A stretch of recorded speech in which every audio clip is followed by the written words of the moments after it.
সূরা ফাতিহার গোপন আয়াত মাত্র 41 বার পড়ুন। এটা পড়লে কি কি লাভ হবে জানেন?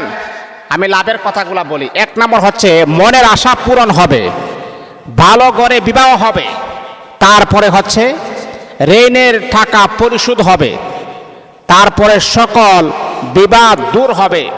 আল্লাহ পাক রব্বুল আলামিন আপনার সকল আশা পূরণ করবেন যদি সূরাতুল ফাতিহার গোপন আয়াতটা 41 বার যদি পড়তে পারেন। এই যে সূরাতুল ফাতিহা, পৃথিবীর যে কোনো মসজিদে আপনি যান, যখন ইমাম সাহেব যখন নামাজ পড়ে সর্বপ্রথম যেই সূরাটা পড়ে সেই সূরাটা হচ্ছে সূরাতুল ফাতিহা। পড়ে না? আলহামদুলিল্লাহি রাব্বিল আলামিন আর রহমানির রহিম মালিকি ইয়াউমিদ্দিন ইয়্যাকা না'বুদু ওয়া ইয়্যাকা নাস্তাঈন ইহদিনাস সিরাতাল মুস্তাকিম সিরাতাল লাযীনা আন'আমতা আলাইহিম গায়রিল মাগদুবি আলাইহিম ওয়ালাদ-দাল্লিন।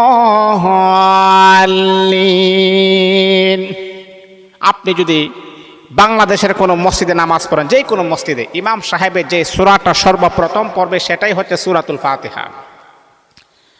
যখন আপনি পৃথিবীর যে কোনো মসজিদে আপনি যান, সর্বপ্রথম যে সূরাটা পড়া হবে সেটাই হলো সূরাতুল ফাতিহা। এই বন্ধুরা আমার শোনো, আপনি সিজদায় গিয়ে আল্লাহ পাক রব্বুল আলামিনের কোরআনুল কারীমের সর্বপ্রথম যে সূরা সূরাতুল ফাতিহা, সূরাতুল ফাতিহার আয়াতটা যদি আপনি 41 বার যদি আপনি পড়েন, আল্লাহ পাক রব্বুল আলামিন আপনার মনের আশা কবুল করবেন, মনের ব্যথা দূর করে দিবেন। যদি টাকা পয়সা যদি আপনি ঋণগ্রস্ত থাকেন, ঋণ পরিশোধ করার মতো তৌফিক আমার আল্লাহ দান করবেন। আপনার যদি বিবাহ না হয়, ভালো করে বিবাহ করার মতো সুযোগ আমার আল্লাহ আপনাকে করে দিবেন।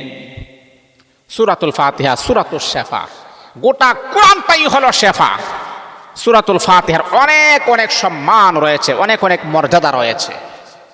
বাবারে, আপনার সন্তান হয় না, আপনি এই আয়াতটা 41 বার পরে মালিকের কাছে আপনি চান, মালিক আপনাকে ব্যবস্থা করে দিবেন। আমরা তো আসলে চাই কার কাছে জানেন? বন্ড বাবার কাছে আমরা চাই, আমরা মাজারে গিয়ে আমরা চাই।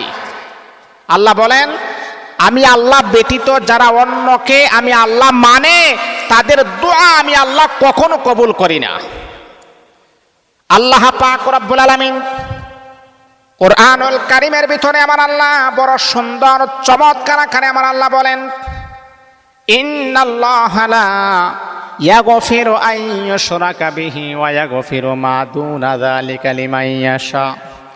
আল্লাহ বলেন, যেই সমস্ত বান্দা বান্দিকে আমি আল্লাহ বড় মোহাব্বত করে বানাইলাম, বড় দয়া করে বানাইলাম, ওই সমস্ত বান্দা বান্দি যখন আমি আল্লাহ ব্যতীত কবরে গিয়া যখন তারা সন্তান চাই, মাজারে গিয়া তারা সন্তান চাই, পীর বাবার দরবারে গিয়া সন্তান চাই, ওই সমস্ত ব্যক্তিদেরকে আমি আল্লাহ তারা যতই দোয়া করুক আমি আল্লাহ তাদের দোয়া কখনো কবুল আবার মঞ্জুর করব না।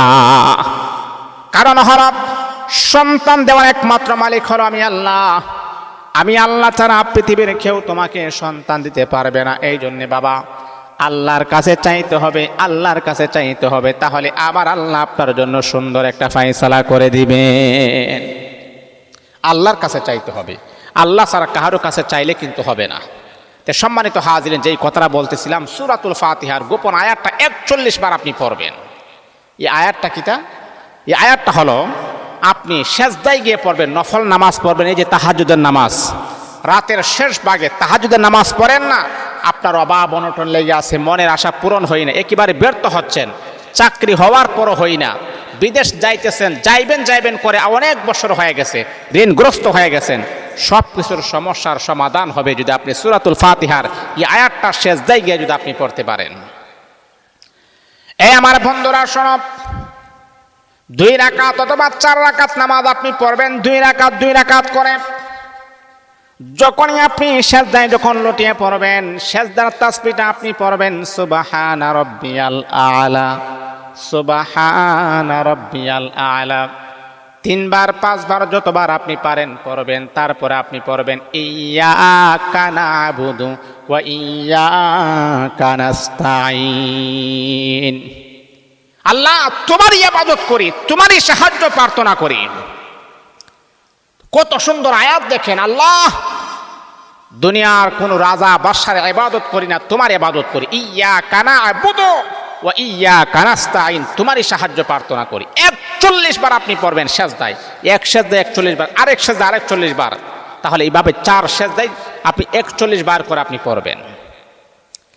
পড়ার পরে আপনি যখন নামাজ কমপ্লিট করবেন 3 বার দরুদ শরীফ পড়বেন, 3 বার ইস্তিগফার পড়ার পরে মালিকের কাছে আপনি দোয়া করবেন। ওই সময় আপনি পড়বেন ইয়্যাকা না'বুদু ওয়া ইয়্যাকা নাস্তাঈন। ও আল্লাহ, তুমি তো আমার মনের খবর জানো, দুনিয়ার কেউ কিন্তু আমার মনের খবর জানে না। আল্লাহ কি আশা নিয়া তুমি মালিকের কাছে দরখাস্তের হাত বাড়াইয়া দিছিনি, আল্লাহ তুমি আমার মনের আশা কবুল করিয়া নাও। আল্লাহ আমার মেয়েটা বিবাহের উপযুক্ত হয়ে গেছে, এখনো বিবাহ দিতে পারি না, আল্লাহ তুমি একটা ব্যবস্থা করে দাও। এইরকম ভাবে আপনার সমস্যাগুলা মালিকের কাছে তুলে ধরবেন, ইনশাআল্লাহ আল্লাহ পাক আপনার যত বড় সমস্যা হোক সবগুলাকে সমাধান করে দিবেন।